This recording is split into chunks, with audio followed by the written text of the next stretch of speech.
नाज़रीन, कराची में बेटन ते कब्जे ऐं गुम थियल माण्हुनि जी आज़ादी लाइ अवामी वर्कर्स पार्टी पारां रैली कढी वई।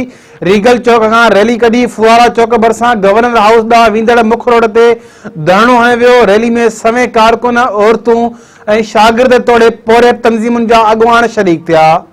उन सिलसिले में वधीक तफ़सील लाइ ॾिसूं था ज़ुल्फ़कार तुनियो जी रिपोर्ट।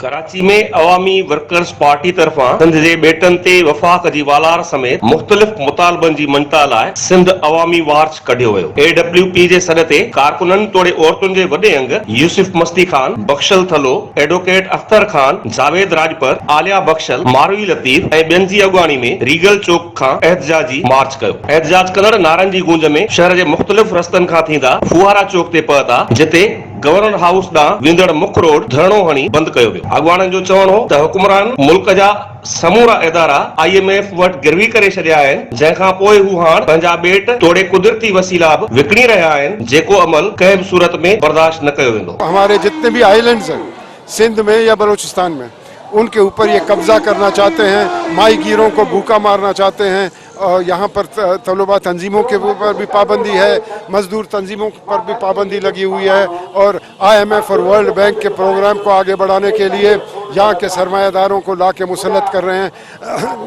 सारे उन इदारों पे जो कि पब्लिक इदारे हैं, जो अवाम के इदारे हैं, उनके ऊपर कब्जा करवाना चाहते हैं। और हम समझते हैं कि ये बहुत खतरनाक अमल होगा। हम इस तहरीक को आगे बढ़ाएंगे, हम लड़ते रहेंगे जब तक कामयाबी हासिल नहीं होगी। ये एक बदतरीन मरकज़ियत पसंद हुकूमत आहे, डिक्टेटराना हुकूमत आहे। वफ़ाक ईअं न हलंदो आहे जीअं हीअ हलाइनि था पिया। ही ॿेट था विकिणनि पिया, सिंध ते कब्ज़े जी ॻाल्हि था कनि पिया। उन जे करे असांजी जिदोजहद हाणे सिंध जे हर शइ ते कब्ज़े जे ख़िलाफ़ आहे। सो अवामी वर्कर्स पार्टी चइनि सवालनि ते निकिती आहे। बेटन ते कब्ज़े जे जेको आहे वफ़ाक़ी हुजे, सूबाई हुजे, ऐं महांगाई जे ख़िलाफ़, सियासी कारकुन जबरी गुमशुदगियुनि जे ख़िलाफ़, ऐं ज़रई सुधारनि जे हक़ में।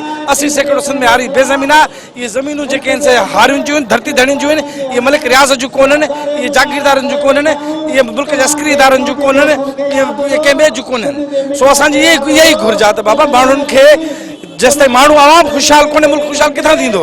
तव्हां माण्हुनि खे कर्ज़ी तबाह ऐं बर्बाद करे पोइ जेको आहे पंहिंजी अवाम दुश्मन पॉलिसी लाहियो था कोरोना जी आड़ में। अवामी वर्कर्स पार्टी उन जे ख़िलाफ़ मज़ाहिमत कंदी आई आहे ऐं कंदी रहंदी। इमरान जी सरकार, इमरान पाण चवे थो त असीं बेटनि ते कमु जारी कंदासीं। इहो जमहूरी बुनियादनि ते न आहे।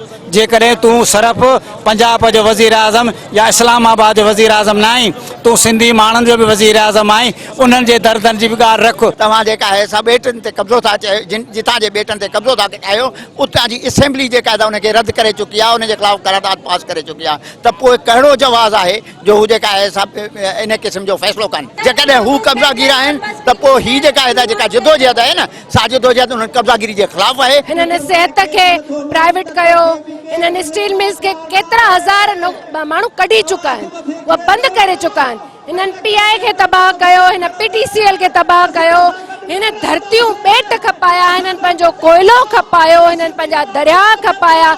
हिनमहिल हे ॿेट खपाइण लाइ तयारु आहिनि।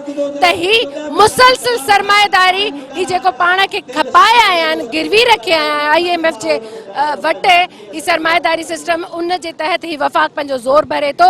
पर हाणे घणो थियो, जदोजहद ही अमल आहे। असां हाराईंदासीं, वरी उथंदासीं, वरी विढ़ंदासीं, ऐं वेहड़ खां पोइ घणो कुझु हासिल कंदासीं। क़ौम खे पंहिंजे मुल्क जी, पंहिंजे वसीलनि जी, पंहिंजी हर शइ जी मालिकी करणी पवंदी। छो त हिननि जे हथ में जेके रिसोर्सिस हूंदा, उहा पीपल्स पार्टी हुजे, उहा PTI हुजे, हू खपाईंदे देरि कोन कंदा। कॾहिं असांजे मज़दूरनि खे फैक्ट्रियुनि मां था कढनि, कॾहिं उन्हनि खे उन्हनि जे फसलुनि था कढनि, कॾहिं माहेगीरनि खे चवनि था त ॿेट ख़ाली कयो।